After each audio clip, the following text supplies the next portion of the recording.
I'm ready to do what's needed to take Harlow down. I know you have a plan. We must gather information from the friends of Mr. Bickle that Archie and Mrs. Bickle mentioned.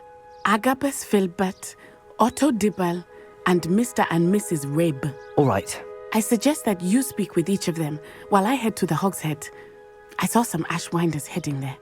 And as my mother would never go near the Hog's Head, she is less likely to learn of my activities than if I were to wander the village questioning its residents. Where am I to find these friends of his? I do not know about Mr. Rabe, but his wife, Daisy, is often in Hogsmeade, as is Agabus Filbert. And Otto Dibble, he works at Gladrags, so you will likely find him there. What sort of information am I trying to gather from these people? They may know what evidence Mr. Bickle had against Harlow, or they may have evidence of their own. We simply need to know whatever they know. Very well. I'll speak with them, see what I can learn. I knew I could rely on you.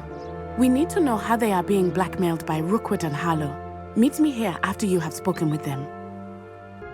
Mrs. Rabe, I wondered if I might speak with you about Theophilus Harlow. I'm a friend of the Bickles and am trying to gather evidence against him. Poor Joanna and little Archie. And now Harlow has taken my darling Isco. What do you mean? Why? I'm a security guard at Gringotts, and my husband is a curse breaker for them. Harlow approached me about helping him extort my colleagues into giving him treasures from the vaults. And you declined? Of course I declined. Repeatedly. I thought they'd given up, until I came home one night and found my husband gone, and a note affixed to my door with a knife. The note stated that I only had a few days to reconsider helping with some banking needs, and that my husband would appreciate it if I acted quickly. But the help Harlow wants is help that I cannot give, and my dearest Isco is paying the price. Why wouldn't Harlow extort your husband? Isco's job is even more removed from the vaults than mine. He travels the world for the bank. He could do nothing for Harlow. I'm the one in the bank on a daily basis, which evidently makes me an enticing target for blackmail. Have you helped Harlow since your husband was taken? No, I'm worried sick about Isco, but he'd never want me to compromise my integrity. I also know that he's extremely clever. That said, I was hoping he would have escaped by now. It makes me concerned as to why he hasn't. Are you sure the note means that your husband was kidnapped? What else could it possibly mean? Besides, I came home to find that someone had trampled the daisies in our garden. It may sound silly, but those were Isco's pride and joy. He would never have let that happen. Thank you, Mrs. Rabe. Knowing the lengths that Harlow will go to is helpful, albeit more than disturbing. Mr. Bickle was trying to help us, but now he's gone. I don't know what to do. I shall do all I can to get evidence against Harlow, Mrs. Rabe. Very well. Here's the note I received. You must be careful as well. Please don't put yourself in danger.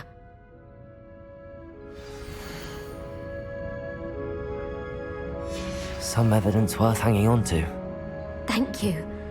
I hope it's not too late. Now, to find Mr. Bickle's other two friends. It's been... Mr. Dibble, may I speak with you? It's about Theophilus Harlow. I've nothing to say about him. May I interest you in a stunning cravat today? Please, sir, I'd like to help. I spoke to Mrs. Bickle. You know the Bickles? All right, but we must be discreet. Can't have Mr. Hill hearing this. I know Mr. Hill. He was kind to me the day of the troll attack. Oh, he's a good man, but even he wouldn't understand about Harlow. It started a few weeks ago. I was distracted, reading a note, when you-know-who came into the shop. I hid the note behind the counter and offered to help him. He stared at me for a moment, then asked me to check on an order he'd placed. I went into the storeroom to check on what turned out to be a non-existent order.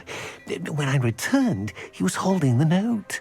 What was in the note? It was a note from Rosie Hill, Mr. Hill's daughter. You see, we've been, secretly engaged these past 6 months. We haven't told Mr. Hill yet. I dare say he has higher hopes for her. Harlow advised me in no uncertain terms that my relationship with Rosie, not to mention my employment here, depended upon my cooperation. What does he ask you to do? It all happened so quickly. In an instant, he took a very expensive scarf from the counter, pocketed it, and smiled. He said, "Your secret is safe as long as I can supply my lady friend with delightful items like this every so often." I've been able to cover for his requests until now with some creative bookkeeping, but I can't keep it up for much longer. I'm terrified to say anything. I could never live without Rosie. Could you give me a bit more detail about the note? That might help me to identify it should I come across it. It's on Rosie's special pink stationery. It has her monogram at the top, RH. That's how Mr. Hill would know it was real. What have you been doing to keep the extortion a secret? Well, as I mentioned, creative bookkeeping. And I've also been trying to cover the costs with my own savings, but I'm running out of money. Of course, none of this bodes well for my efforts to improve my circumstances and be worthy of Rosie. I met Mr. Hill the day of the troll attack. He was kind to me. Why don't you just tell him? He's a lovely man, but when it comes to Rosie, I fear he loses all perspective. He'd see this as a grave betrayal. I'd lose my job instantly, and Rosie as well. Thank you for telling me. I'm gathering evidence to take Harlow down. I would love nothing more than to see him rotting in Azkaban, but be careful. He's an awful man and incredibly dangerous. As for Rosie's letter, should you happen upon it, I have committed it to memory. You may destroy it immediately. Understood.